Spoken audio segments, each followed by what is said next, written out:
para quienes no son la ayahuasca y para quienes sí.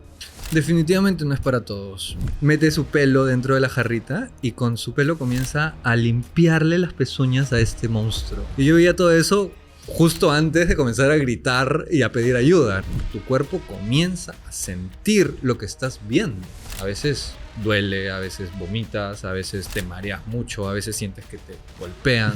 Mis padres tuvieron que buscar ayuda para que yo vuelva a ser una persona normal. Buscaron a una curandera para que me ayude a volver a pisar la tierra.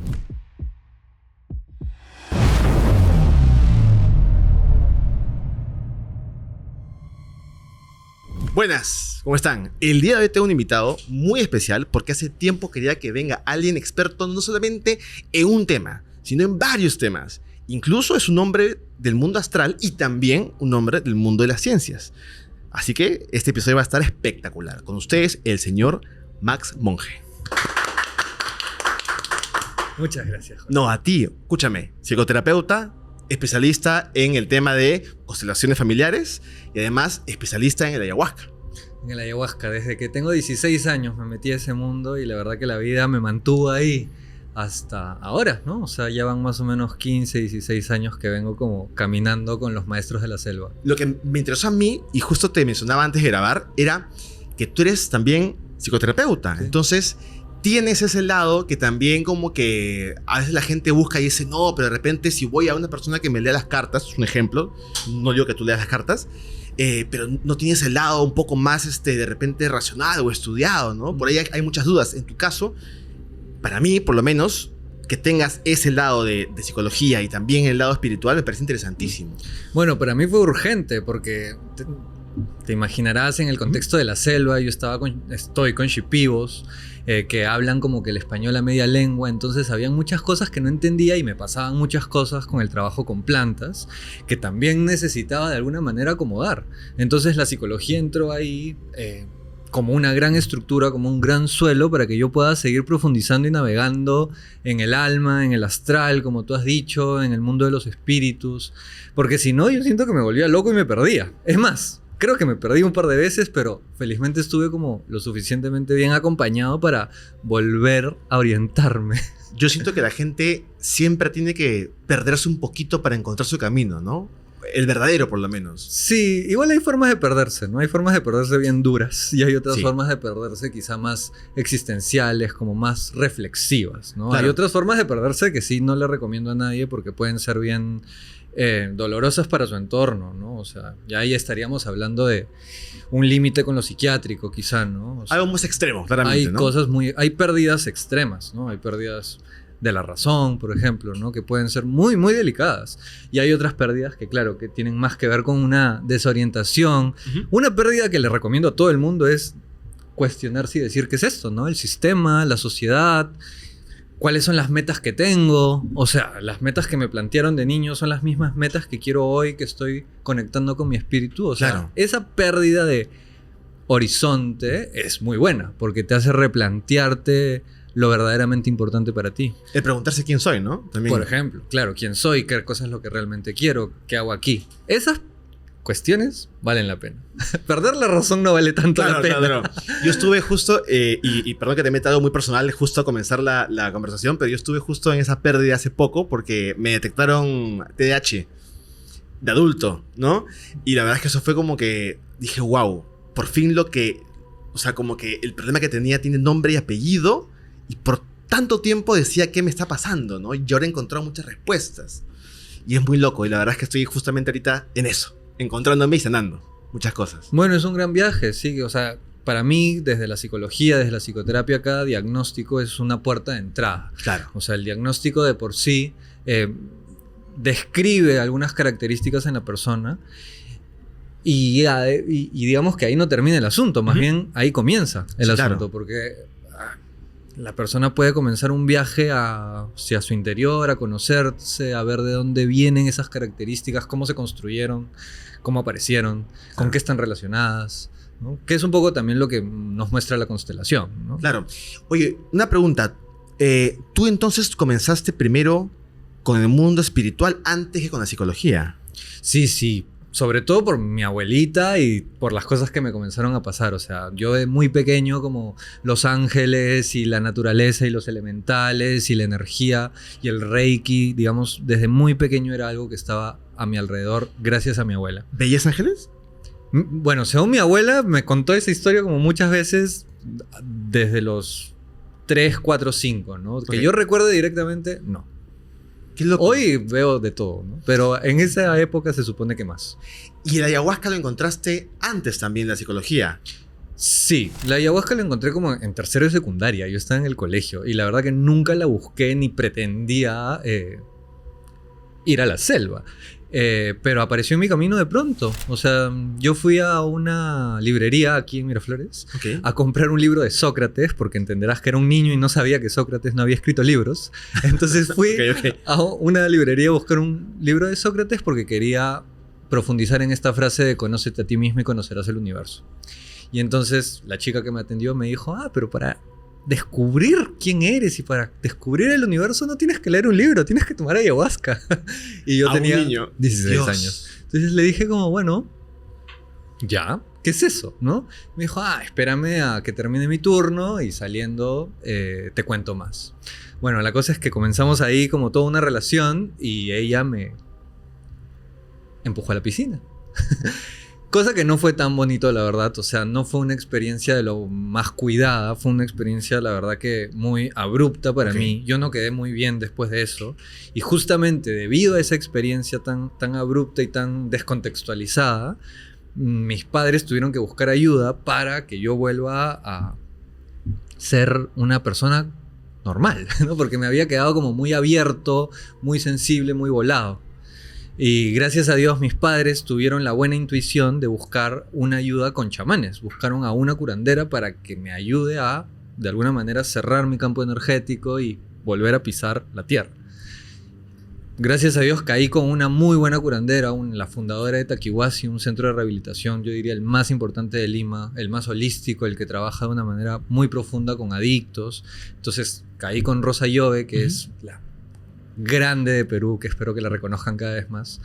Y ella, pues, de una manera muy protocolar, muy estructurada, muy amorosa también, me comenzó a ayudar a que todo lo que había vivido en esas ceremonias, todo lo que yo estaba percibiendo en mi energía, las visiones, los sueños, las sensaciones de despersonalización, se comiencen a acomodar, se comiencen a centrar.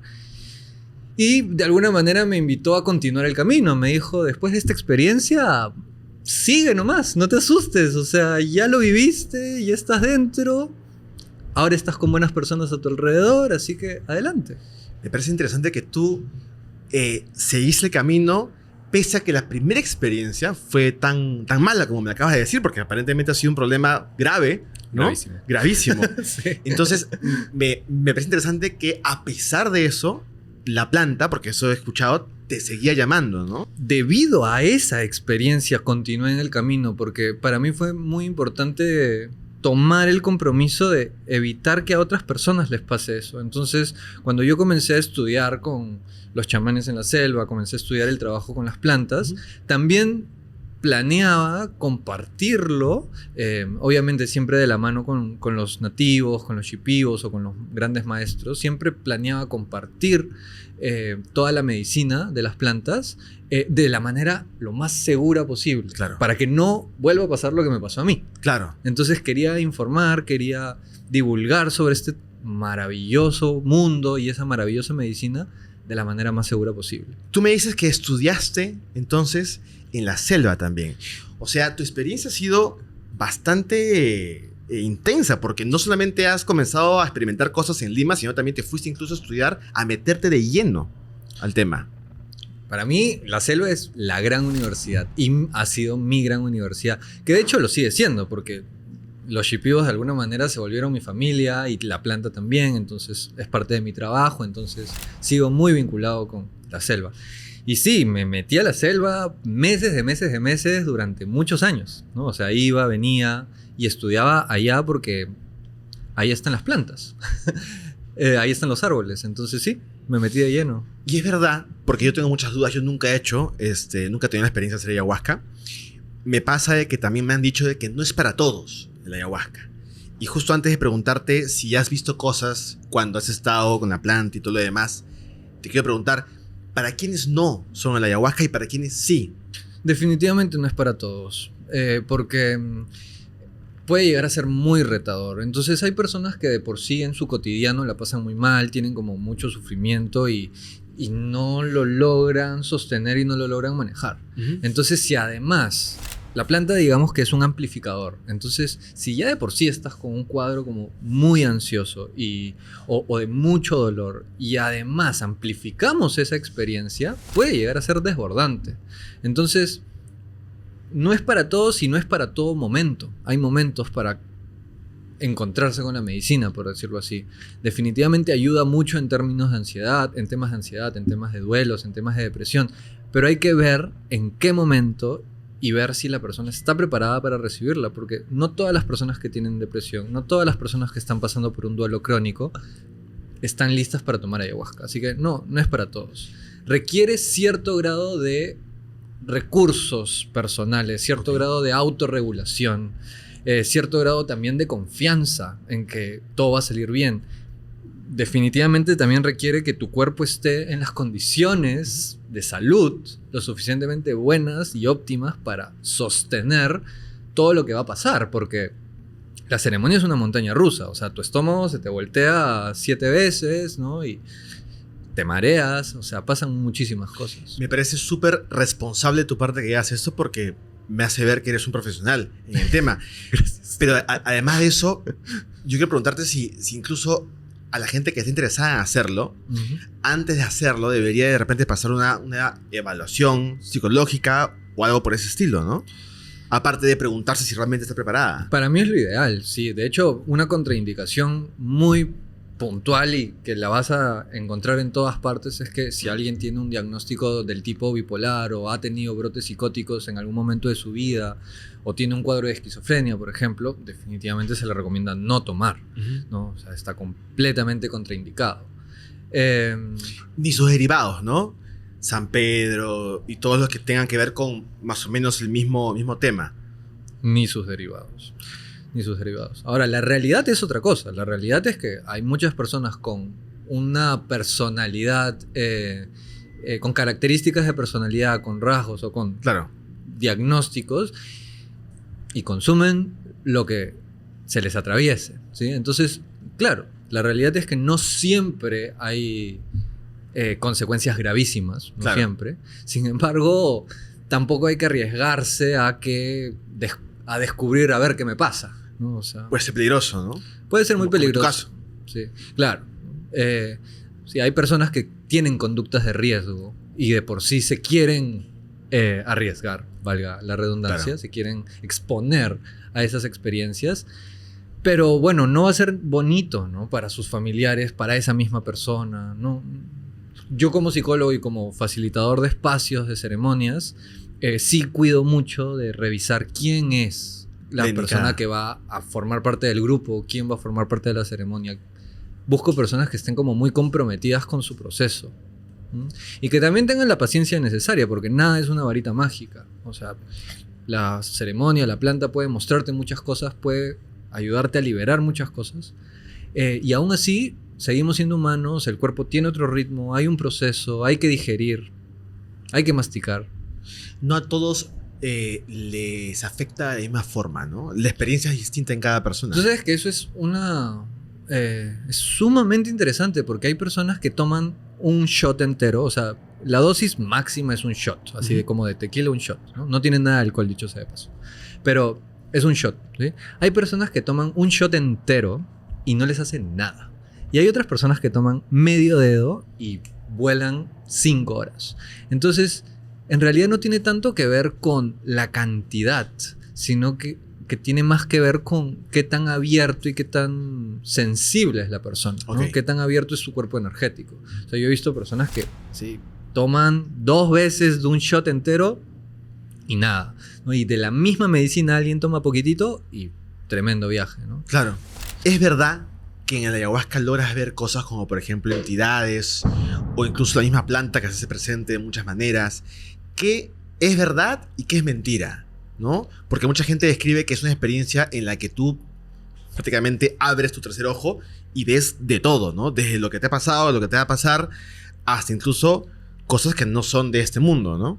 Sí, bueno, empezaría diciéndote que no siempre. Hay que una persona en una primera ceremonia se le abre el tercer ojo y pueda ver toda la realidad sutil, así lo llaman los chamanes, la realidad sutil, o la dimensión sutil.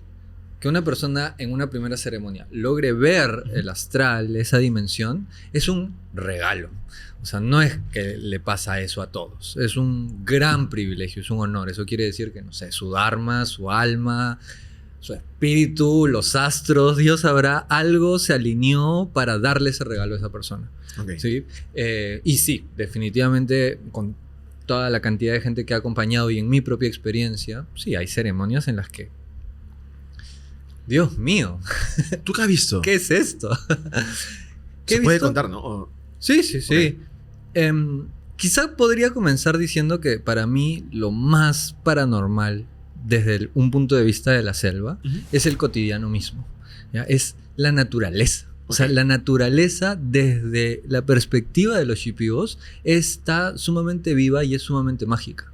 Entonces, tú en la selva te encuentras experiencias como que, por ejemplo, canta un ave y los maestros dicen, mañana va a venir un familiar a visitarnos. No es como que su teléfono y es su wifi, ¿no? Entonces, de pronto estamos, no sé, pescando en el río y canta un búho y los nativos se ponen así y dicen, alguien va a morir, ¿no? Entonces, están en un constante diálogo con la naturaleza. Están en un constante diálogo con la vida. O sea, para ellos no existe la superstición, no es una cuestión de creer o no creer, es una cuestión de dialogar, es una cuestión de estar presente y preguntar y escuchar respuestas. O por ejemplo, seguro que has escuchado alguna vez esto de que estamos comiendo y se me cae la sal, ¿no? Y entonces, se me cae la sal, qué mala suerte.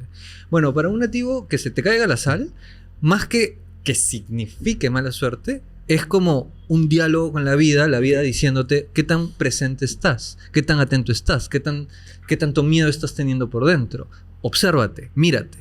Es un diálogo. La sal te hace una pregunta y te dice, mírate, ¿qué te está pasando? ¿Por qué estás tan nervioso? ¿Sí? En lugar de decir, ya la sal significa mala suerte. Qué interesante. Las moscas, por ejemplo. Las moscas en la selva es todo un tema, ¿no? O sea, tú puedes ver a los maestros, a los chamanes cocinando y de pronto viene una mosca y no pasa nada.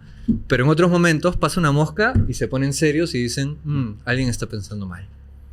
Porque no depende de la mosca, depende de la sensación, del diálogo, de ese encuentro. Bueno, en ese sentido, todo está vivo. Cada pajarito, cada hojita, cada árbol está en constante comunicación. Estamos como en constante conexión con todo lo que nos rodea. Y entonces, en una ceremonia, cuando abrimos la visión, así se llama, así se dice, abrir la visión, cuando abrimos la visión,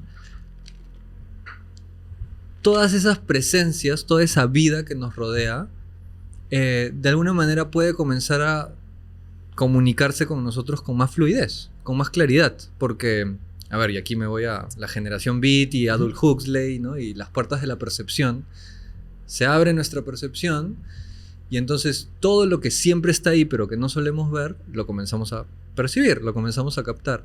Y lo más bonito de la ceremonia es que no solo lo captas, sino como estás en un contexto curanderil, de medicina, con maestros que conocen mucho ese mundo, puedes comenzar a interactuar. Con las presencias. Con las presencias, claro.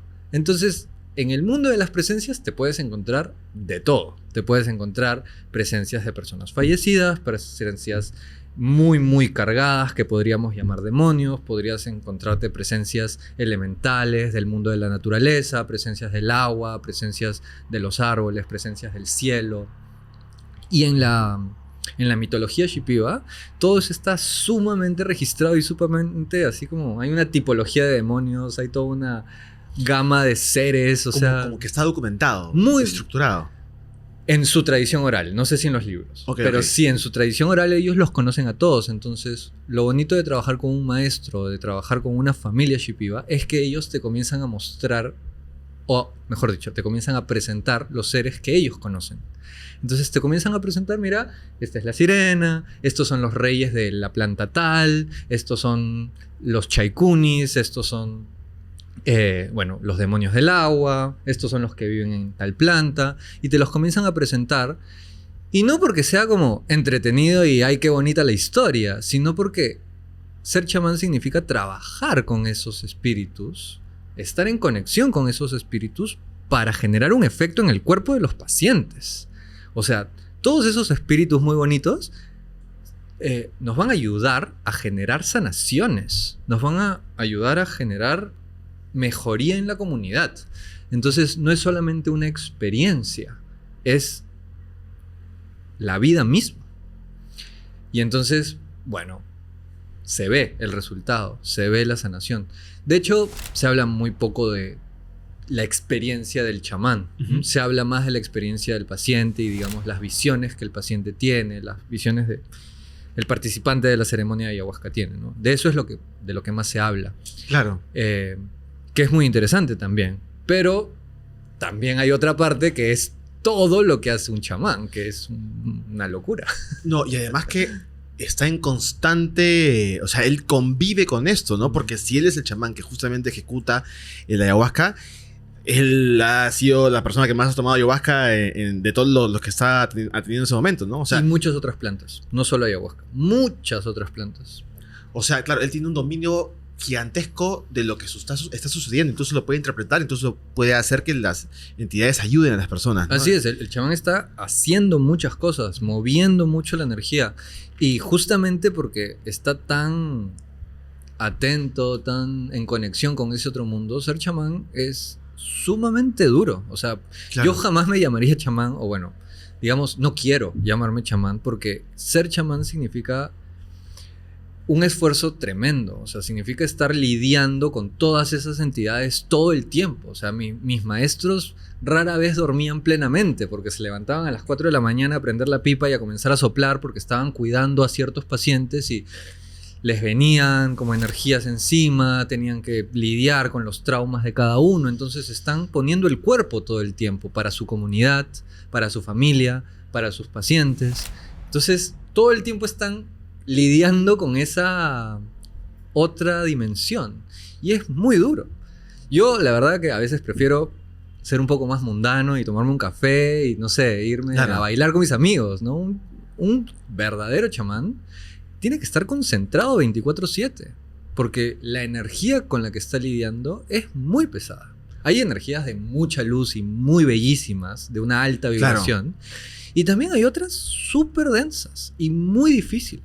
¿Se puede considerar demonios o esas? Sí, claro, ellos energías lo llaman demonios y hay muchísimos. En la selva, como te digo, tienen una tipología y cada demonio saben cómo es físicamente, cómo se mueve, qué hace, por qué se origina, de dónde viene y qué se hace también para liberar a las personas de ese demonio. Claro, está vinculada con la religión, la práctica de la ayahuasca. Es decir, cuando tú me hablas de ángeles, por ejemplo, o de demonios, también puedes lograr ver, no lo sé, y te lo pregunto con total ignorancia, a seres de repente religiosos, vírgenes, santos, el mismo Dios, por ejemplo, o no tiene nada que ver. Yo creo que de un tiempo a esta parte se generó, como en todo Perú, un gran sincretismo, ¿no? Si tú ves el chamanismo de las diferentes partes del Perú, el chamanismo del norte, por ejemplo, de la sierra y de la selva, vas a encontrar símbolos religiosos, sobre todo en el chamanismo del norte. En el chamanismo de la sierra no tanto, ¿no? Se mantiene más como un chamanismo andino, ¿no? Los códigos, las piedras, etc. Los animales. En el chamanismo de la selva sí hay un sincretismo más marcado porque los chamanes de la selva lidian con las energías que las personas traen. Entonces, si por ejemplo una persona viene y en su energía está muy presente Jesús, por ejemplo, o está muy presente el símbolo de la cruz, ese chamán lo va a ver. O sea, se va a encontrar con ese símbolo, se va a encontrar con esa presencia. Entonces lo va a ver y por lo tanto va a tener que vincularse, ¿no? Va a tener que relacionarse. Mis maestros sí, muchas veces han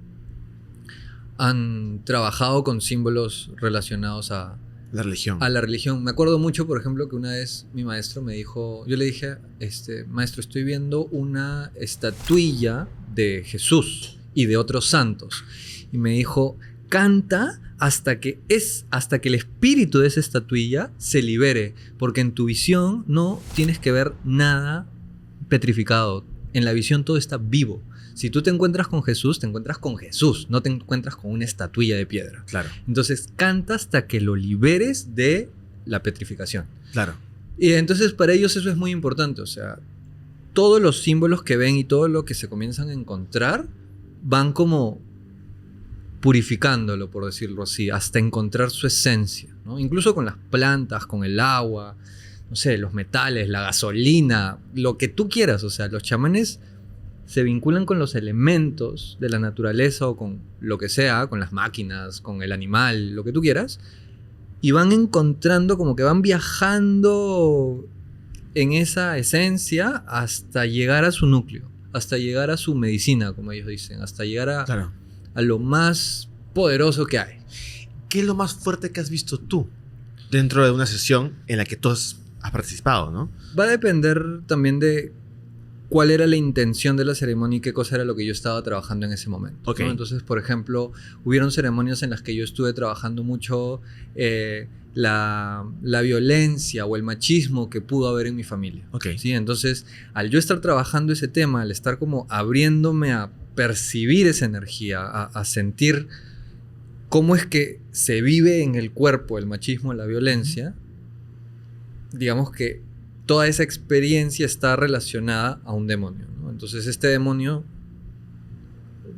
popularmente se llama el macho cabrío, ¿no? Entonces del macho cabrío viene el machismo y viene la violencia y vienen todas estas cosas locasas que pasan en nuestra sociedad, ¿sí? Como una aglomeración de esta experiencia de violencia en los seres humanos, este demonio pues aparece, ¿no? O debido a ese demonio aparece esa experiencia en el humano. Claro. Viceversa, puede ser, ¿ya? Entonces, bueno, ahí en la ceremonia, como sentadito en una casita de madera, ¿no? Como que sin luces alrededor, con mi maestro súper viejito al lado, y de pronto medio minotauro, una cabeza de toro gigante, ¿no? Comienza a gritar. Y lo difícil de la ceremonia es que, claro, no solamente es como la película que estás viendo. Claro. O sea, has tomado una planta. O sea, la planta está en tu cuerpo. Es como Neo cuando se come la pastillita. Tu cuerpo está dentro de la visión. Entonces, tu cuerpo comienza a sentir lo que estás viendo. Tu cuerpo comienza a experimentar lo que estás viendo. Entonces, claro, a veces duele, a veces vomitas, a veces te mareas mucho, a veces sientes que te golpean. Es una experiencia muy física, es como si te metieras a un simulador. Bueno, entonces viene aquí el amigo Torito, ¿no? el buen macho cabrío, ahí como con todos estos hombres que hicieron lo que pudieron, el daño que hicieron, ¿no? Con todos estos hombres que hicieron el daño que hicieron. Bueno, yo evidentemente estaba asustadísimo porque era muy duro, ¿no? Era muy como golpeador en el pecho. Claro, o sea, me imagino. Además como se cierra todo, ¿no? Bueno, y entonces este maestro viejito, amoroso, que se conoce todo esto por arriba y por abajo, comienza a cantar y comienza a cantar con una dulzura. En esa ceremonia estábamos como muy cerquita a un río. Entonces comienza a cantarle al río para que del río salga una mujer, salga una sirena, digamos. Salga una mujer y comienza a llamar a una mujer del agua, comienza a llamar a una mujer del río con una vasija, con una jarrita, ¿no? Y en esa jarrita había como un perfume. Y esta mujer se pone frente a este toro espantosamente feo, mete su pelo dentro de la jarrita y con su pelo comienza a limpiarle las pezuñas a este monstruo. Con una humildad, con una dulzura y con una paciencia. Y tú veías todo eso. Y yo veía todo eso justo antes de comenzar a gritar y a pedir ayuda, ¿no? Claro. Porque era muy, muy amedrentador la imagen, ¿no? Entonces yo veía cómo la mujer comenzaba a perfumarle las pezuñas, a mirarlo a los ojos, le cantaba con la voz del maestro, sus ojos brillaban y este monstruo gigantesco de pronto se comenzaba a diluir, a ser chiquitito y se volvió de pronto un carnerito que necesitaba tomar leche. Claro. Y se redujo y se resolvió por completo, ¿no?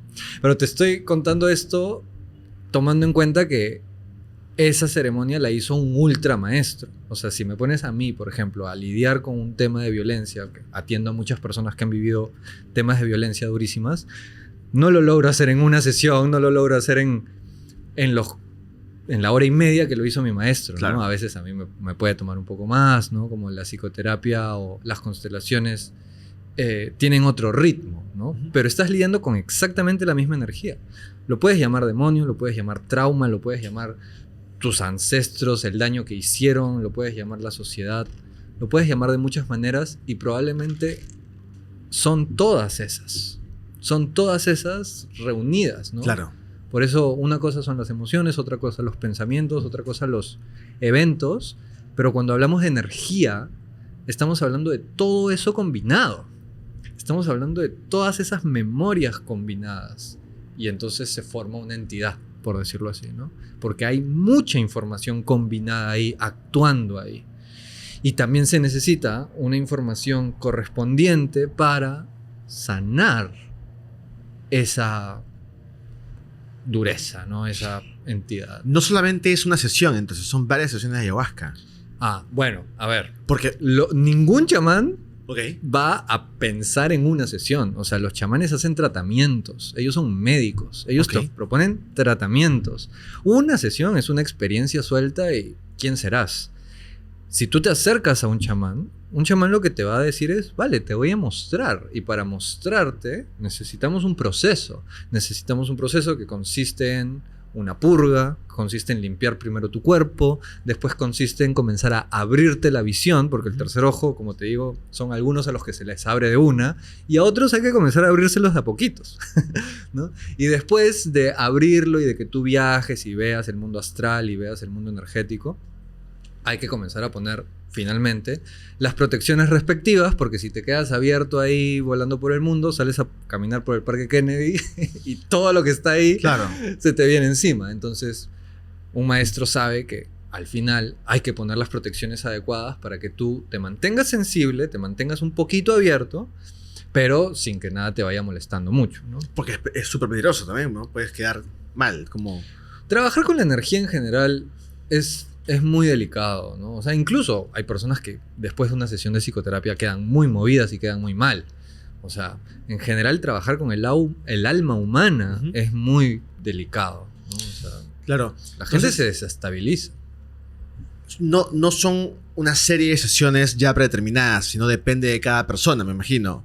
O si hay un... Si es un que viene límite. una persona, por ejemplo, con algún tema en particular, digamos, con una depresión o con una enfermedad física, claro, el tratamiento va a ser mucho más largo y mucho más especializado. O sea, se le va a pedir que tome, que ingiere algún tipo de árbol, algún tipo de planta en específico, tal. Digamos, es un tratamiento, es un canon médico, así hay diferentes herramientas. La ayahuasca es como la más conocida y la punta del iceberg, pero la tradición curanderil de la selva amazónica es muy amplia. O sea, se manejan muchas herramientas, muchas medicinas, muchas posibilidades para generar una sanación. Entonces, va a depender de la persona. Si la persona lo que quiere es una experiencia y sanar un poquito, digamos, sí, bueno, 3 ceremonias está bien. Pero si una persona quiere sanar algo mucho más complejo, sí, el maestro le va a tener que... Primero la va a tener que revisar y decirle más o menos cómo sería su tratamiento.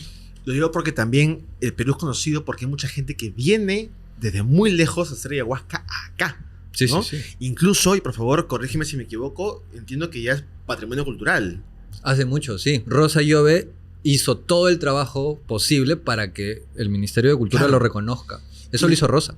Y las personas que vienen acá, por ejemplo, extranjeros de otros países de Europa, donde sea, justamente me imagino que vienen como por un tiempo limitado, ¿no? O normalmente le dicen, bueno, mejor quédate un tiempo más porque tienes este problema.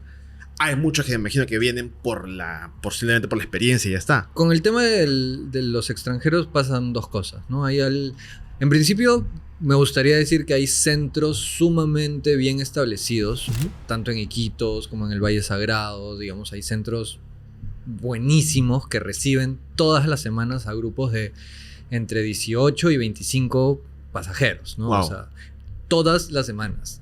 Centros, te diría 5 estrellas. O sea, es una belleza que contratan a nativos, trabajan con chamanes nativos y los tratan muy bien. O sea, se está haciendo un trabajo Increíble. maravillosamente lindo, muy, muy lindo de preservación y de buena información y de buen acompañamiento. ¿Sí? Entonces, sí, hay centros muy buenos que reciben a extranjeros todas las semanas. Y tienen un formato preestablecido, que es una semana. Son retiros de una semana. Entonces vienen los pasajeros, se quedan una semana, hacen sus 3 o a veces 4 ceremonias, dependiendo. Y después se van. ¿Sí? Entonces, digamos que sí, vienen a vivir la experiencia. No necesariamente vienen a recibir un tratamiento especializado. Vienen solo a vivir la experiencia. Qué loco. Y hay otros que ya, bueno, se engancharon, les gustó, realmente comenzaron a ver los resultados y entonces ya vienen por un tratamiento mucho más profundo, mucho más especializado, que eso se llama dietas. Y entonces ahí sí vienen con la intención de quedarse 1 mes, 2 meses, Claro, 3 meses. más tiempo. Y Por ejemplo, aprender, incluso, ¿no? Claro, yo imagino que ahora tú, como acabas de mencionar, sí estás protegido. Es decir, tienes, me imagino que muchas defensas, ¿no? Pero, y por favor, yo me imagino que por ejemplo, tú no vas caminando por ahí con el tercer ojo súper abierto viendo las cosas que pasan en el mundo, ¿no? O sí pasa que hoy en día tienes esta integración con el campo astral y logras percibir todo lo que nosotros no podemos hacerlo, ¿no? Mira, voy a comenzar en un plano así bien básico, ¿ya? Esto que dicen de que los psicólogos están como analizando a todas las personas todo el tiempo. Yo, todo el tiempo. O sea, porque digamos, es mi trabajo. O sea, lo hago Claro. todo el día. Lo hago entre 4, 5 o a veces 8 horas al día. Entonces, todo el día estoy observando conductas, observando gestos, observando el cuerpo.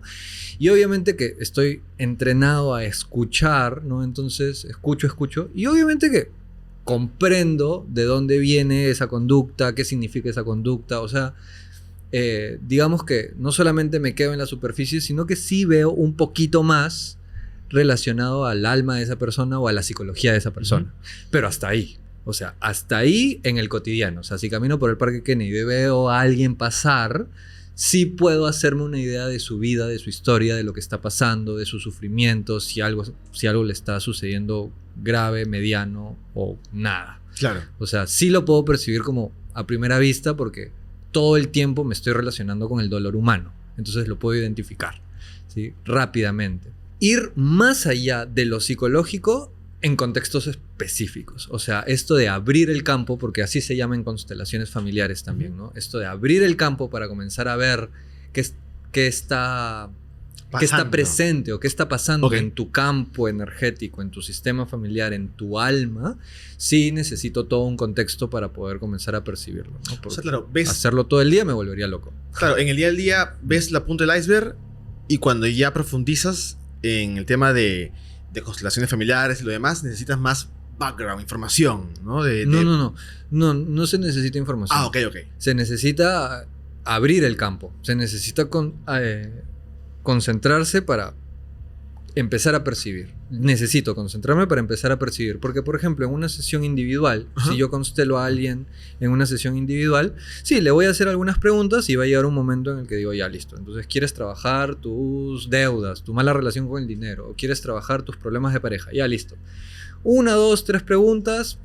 Paremos un momento y entonces ahora le pido que juntos nos empecemos a concentrar para percibir lo esencial, lo oculto, lo profundo, ¿no? Entonces lo percibo y entonces digo, ya, perfecto. Esto quizá tiene que ver con, Claro. no sé, con tu abuelo, o tiene que ver con algo que te pasó a los 5 años, o tiene que ver con, no sé, un pensamiento que te repites todo el día, o tiene que ver con X cosa. Claro, ¿sí? Entonces lo percibo y se lo planteo y ahí lo comenzamos a trabajar, ¿no?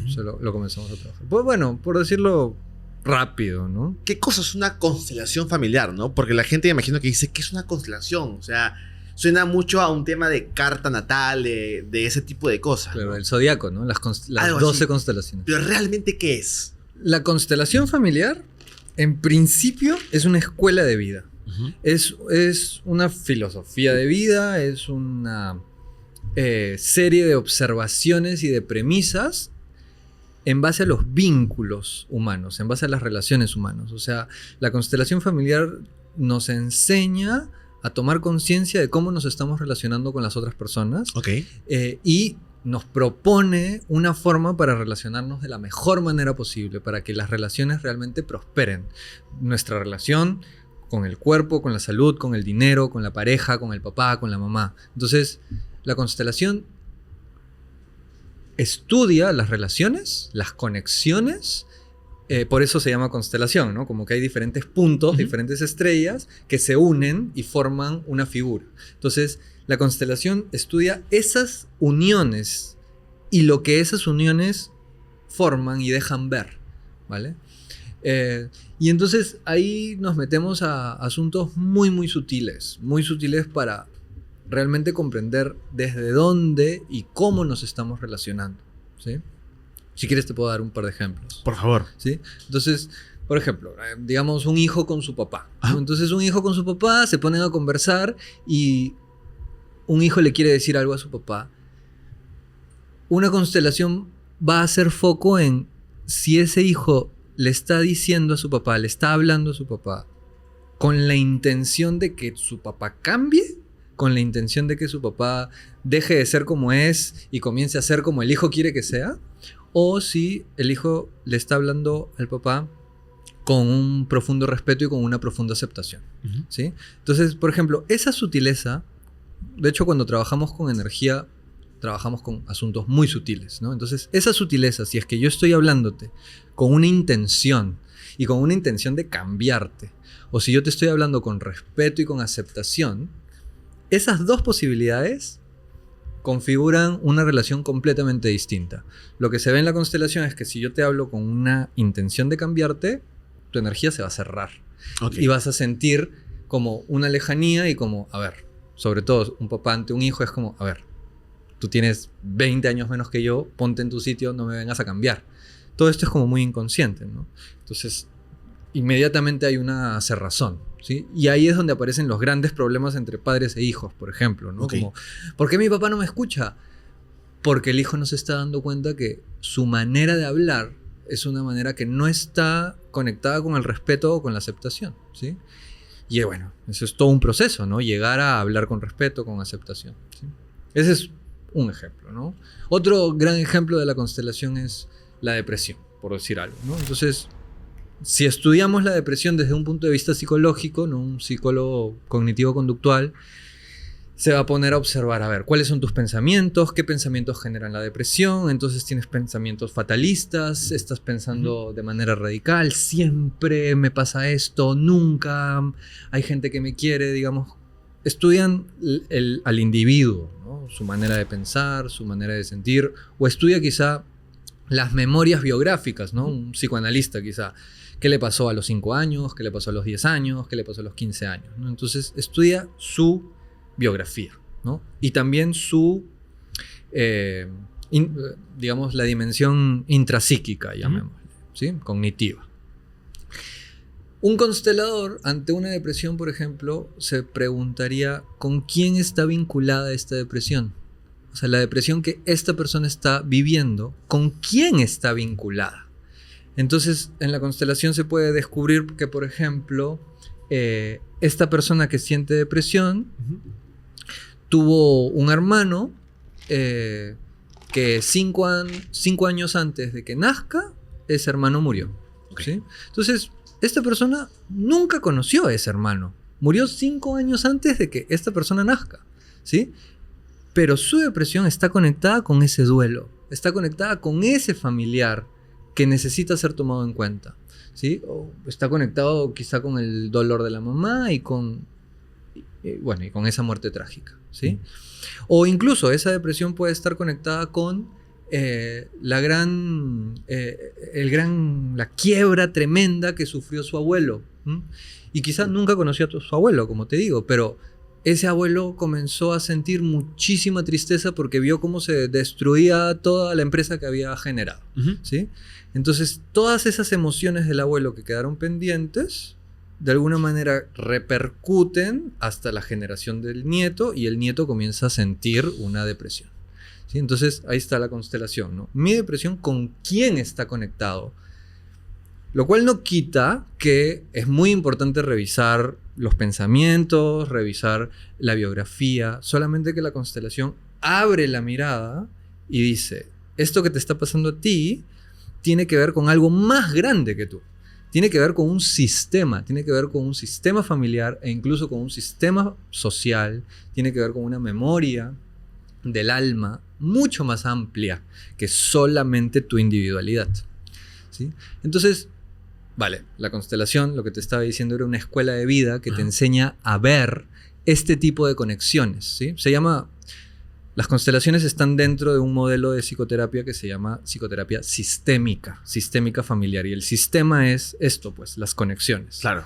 Que dicho sea de paso, paréntesis, cuando uno toma plantas o tiene un estado expandido de conciencia, una de las primeras cosas que se da cuenta es que todo está conectado.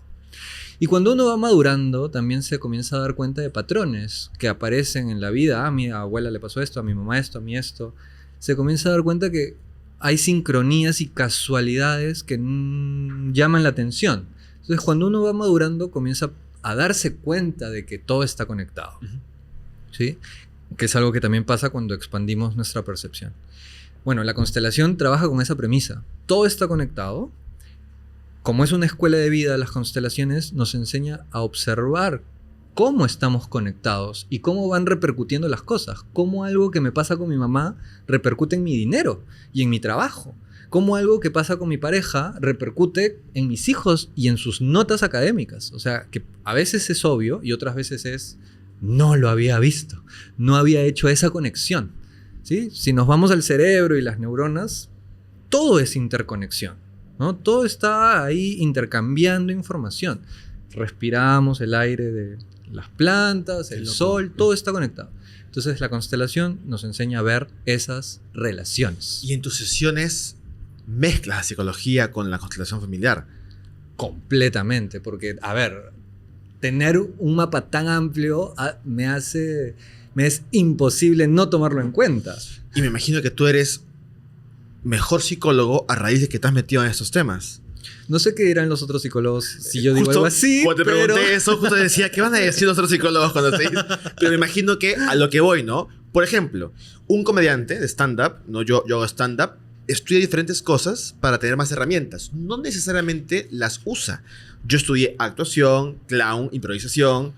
No uso todas. Estudié otras cositas por ahí, narrativa, storytelling, para cuando necesita en un momento, la uso. Me imagino que es tu caso. Hay psicólogos que usan otro tipo de cosas y en tu caso tú usas las constelaciones. Yo uso las constelaciones, uso la astrología, uso el tarot, uso las plantas, uso lo que necesite la persona, porque algo que es muy importante para mí en mi trabajo es que yo no voy a pedirle a la persona que encaje en mi modelo o en mi manera de trabajar.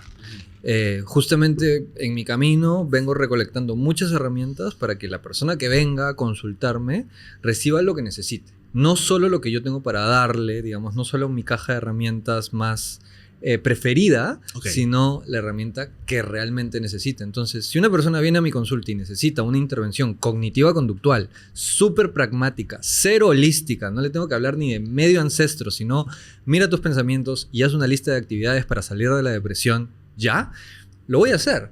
Porque lo importante es la persona, es hacer un contacto con el alma de la persona. Claro. No es imponerle lo que yo sé, sino es realmente percibir o encontrar lo que esa persona necesita.